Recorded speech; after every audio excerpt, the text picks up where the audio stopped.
See Life here. Today I'm going to be reading Diary of a Wimpy Kid, Diaper Overload.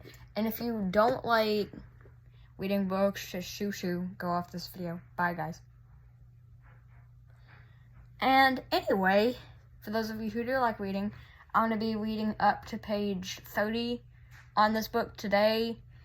This is going to be a series until I finish this book, so make sure you stay tuned.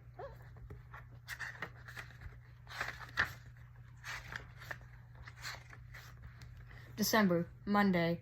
I always thought I wanted to be rich and famous, but now I'm starting to wonder if fame and fortune are all worth the hassle. I'm sure it would be great to be a celebrity because it'd be nice to get the rock star treatment and see your name in lights. But there's only so much attention one person can take, and I bet that kind of thing would get kind of old after a while. If you're famous, you can't just turn it off whenever it's inconvenient, and it wouldn't be much fun getting mobbed for autographs and selfies all the time. When you're a celebrity, you can't even take care of your personal business without everyone finding out and posting about it on social media.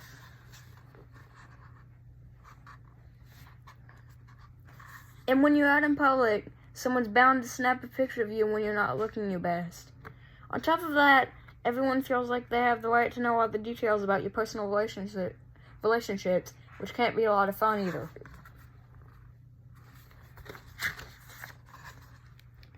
Speaking of relationships, when you're a celebrity, you know who you can trust because even the people closest to you will be happy to air your dirty laundry if the price is right. The celebrities who have the worst are former child stars because after they grow up and fall out of the spotlight, they have to learn how to live like regular people.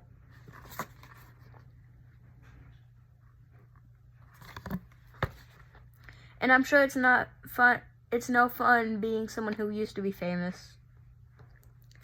People recognize former child stars even when they become adults, and I'd like to be able to enjoy a meal with my family in public without getting hassled by fans later on. Don't get me wrong, it would be nice to have mansions and expensive cars and all that other stuff that comes with being famous. I just wouldn't want to deal with the downside of fame. That's why it would be awesome to be friends with someone who's famous. Then you get all the perks of being a celebrity without any of the negatives. Famous people are always traveling the world and going on fancy vacations, and I could definitely see myself getting used to that kind of lifestyle, especially if I wasn't the one paying.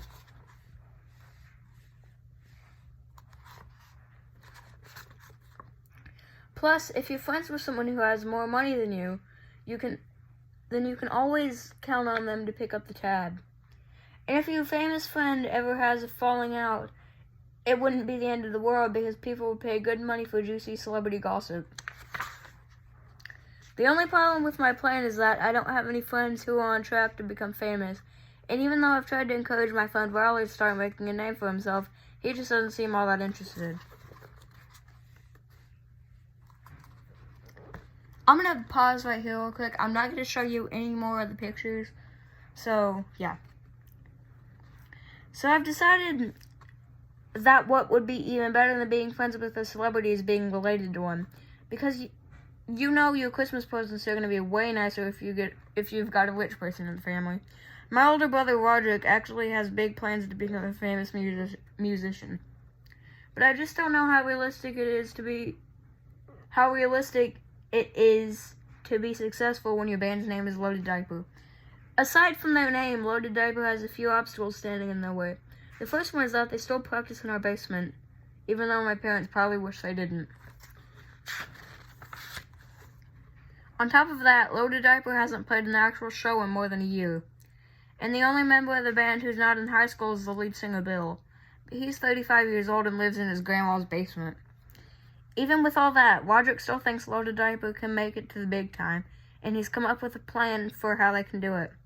There's a competition called the Battle of the Bands that's held every year, and Roderick thinks if Loaded Diaper works hard to get ready, they can actually win it.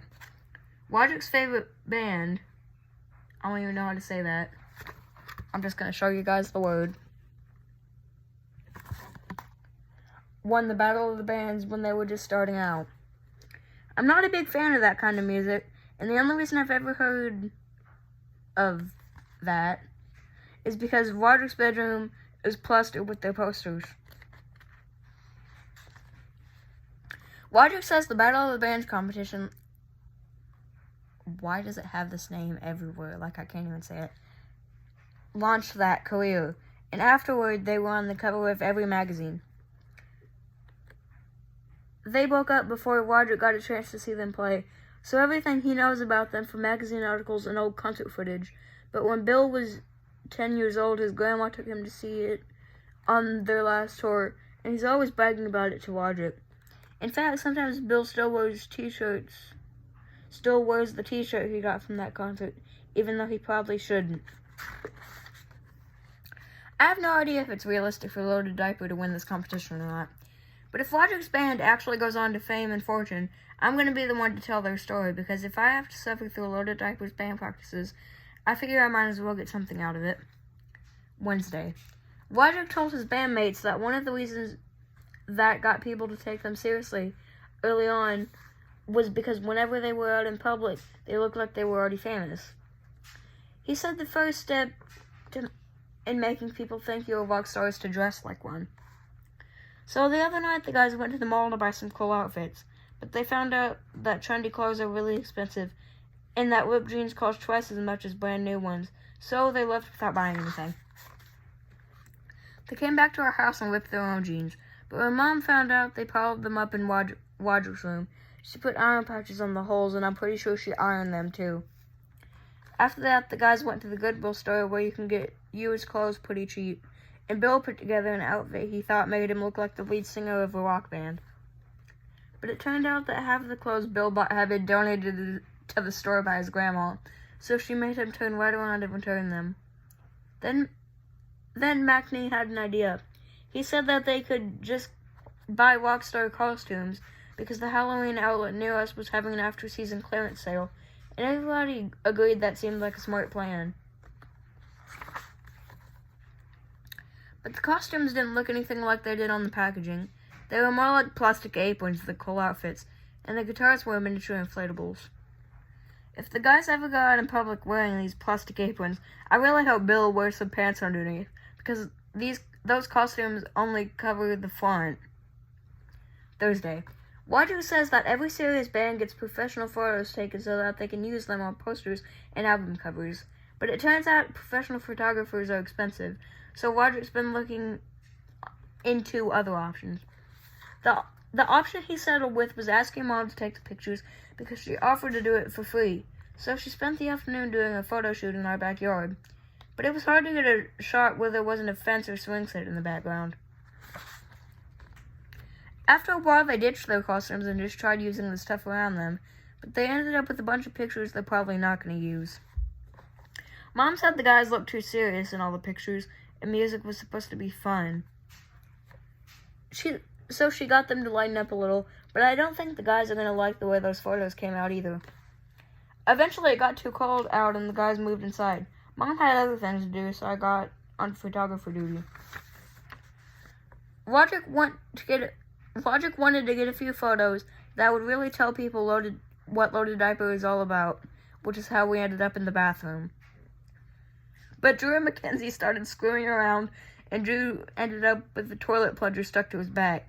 The guys were about to go to the emergency room, but then Roderick remembered that one of our neighbors is a plumber. After that, the guys looked through all the photos, but they didn't think they were professional enough. Macney remembered there was a photo studio at the mall, and they could probably do this kind of thing pretty cheap. Everybody liked that idea, so they piled into Roderick's van and headed into the mall. But what Macney forgot was that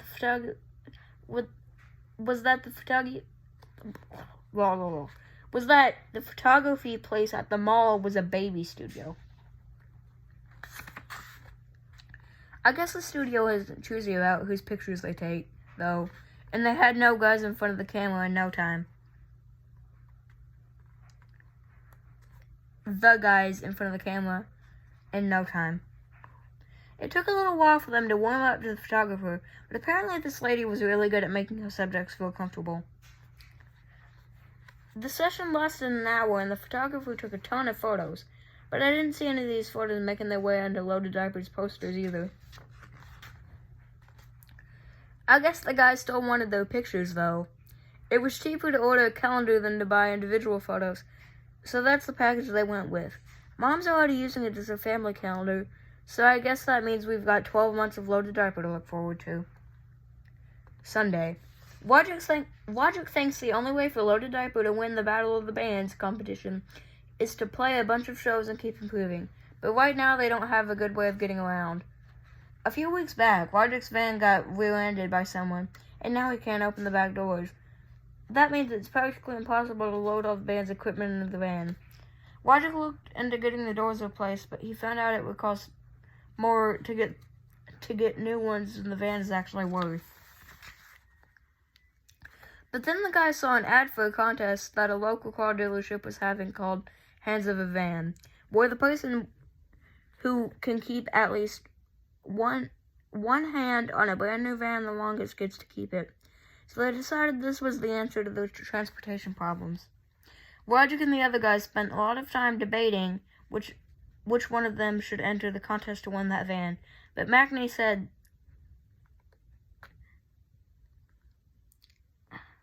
I've been saying his name wrong this whole time, Mackie, said that if they all entered the competition, they'd have 4 times the chances of winning it. The contest started on Friday night. I think the guys were planning on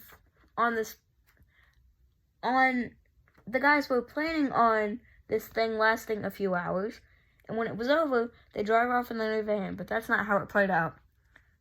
When they got to the dealership, there was a huge crowd, and even though the contest hadn't officially started, people were already in position. Once the competition got going, the rule was that if you took your hand off the van for even 1 second, you'd be out. That meant there were no party lakes, and 30 minutes into the competition, Drew was really wishing he hadn't just downed a 64-ounce soda. Drew was the first person to drop out, but a long time went by before anyone else did. And 3 hours later, everyone was still going strong.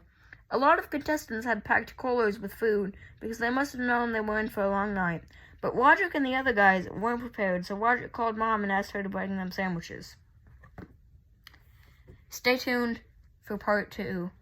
And if you like my videos, subscribe, please. Bye.